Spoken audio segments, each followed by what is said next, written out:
asking the question, what would you do if you checked your bank account and suddenly found out you were a millionaire? That happened to a former Louisiana sheriff's dispatcher, and instead of notifying the bank, well, she quickly moved the cash into another account, used it to buy a home and an SUV. I bet Helen you did. Spadoni, who you see here, was arrested for theft and tonight is facing a lawsuit from Charles Schwab after she ignored several of their attempts, they say, to contact her and get the money back. I bet Night you court did. is now in session with civil rights attorney Robert Patillo and criminal defense attorney Brian Claypool. Welcome to you both. Thanks, Shannon. Hey, Shannon. Gosh, I'm sorry, that's Well, hilarious. let's start here with Exhibit A.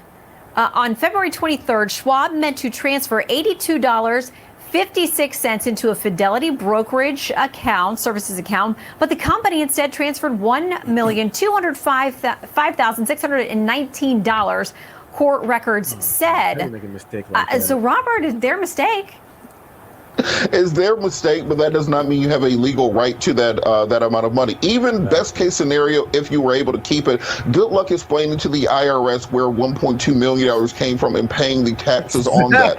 This is no different than finding someone's wallet and deciding to keep it when they ask for it back. Or if a Brinks truck accidentally dropped money off at your door, it does not mean that you are legally entitled to it.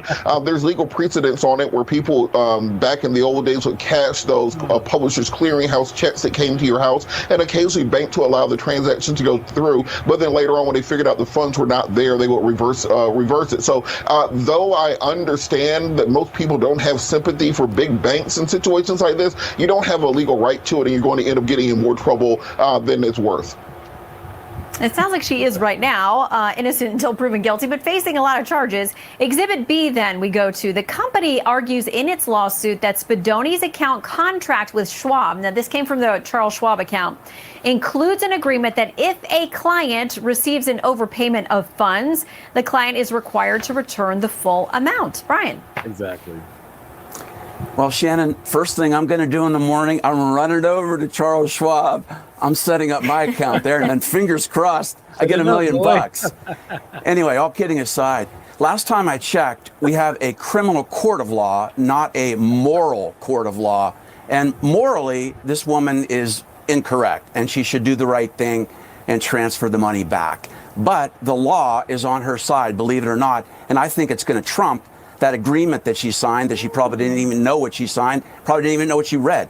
But real quick, theft, felony theft is the charge. That means that this woman had to deprive money of someone else without their consent. Charles Schwab sent her the money, so that charge is going to get dropped.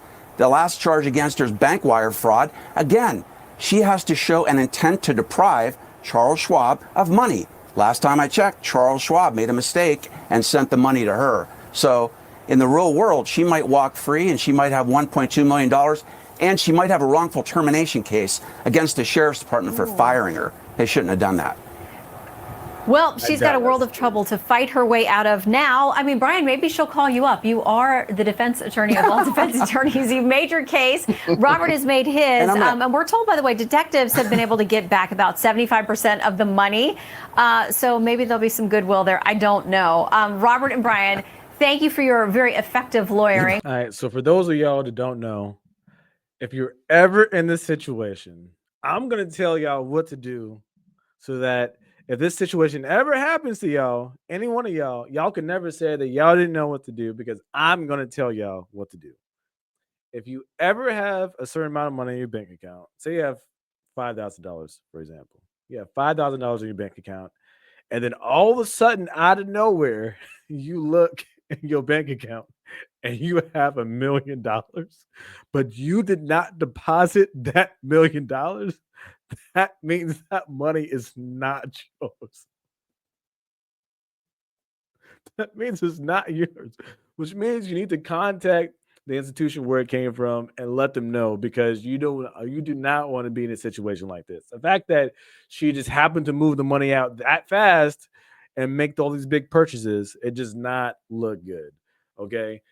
And also, what they mentioned earlier, you have to explain all of this to the IRS anyway, which means if you make $30,000 a year, $50,000 a year, whatever the case, and now all of a sudden you have $1 million, you have to answer for where that money came from because the math ain't math. And the IRS is going to have a lot of questions. Okay. A lot of questions. And that's not a headache that you want.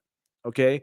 The money has to be accountable for somewhere. If someone is making $50,000 a year, $30,000 or whatever the case, and based off your bank records, if you already have a certain amount in there, and now all of a sudden you have millions and millions of dollars, that is a red flag. That does not look good. You need to just do the right thing, let them know. Of course, it sucks. No one wants to automatically just somewhere overnight get $1 million and then give it back. No one wants to do that. I would not want to do that, but I also would not want the headaches that's going to come along with not doing that. No one wants those kind of headaches. So it's best to just give the money back because it is obviously a mistake, which is obvious theft because that is not, of course, it is their mistake. Now, that's a pretty significant mistake to make. I don't know how you make that mistake. They're probably fat fingered a couple numbers, wasn't paying attention. I don't know. Like it wasn't even like they just moved over the decimal to the wrong part of the comma in the wrong place. That is a huge, significant mistake. That is. But it's not. But it's not your money. Okay, it's not your money. So don't end up in a situation like this. Just give the money back. It wasn't even like it was like an extra $100, $200, $2,000. You get an extra 1.2 mil. Come on.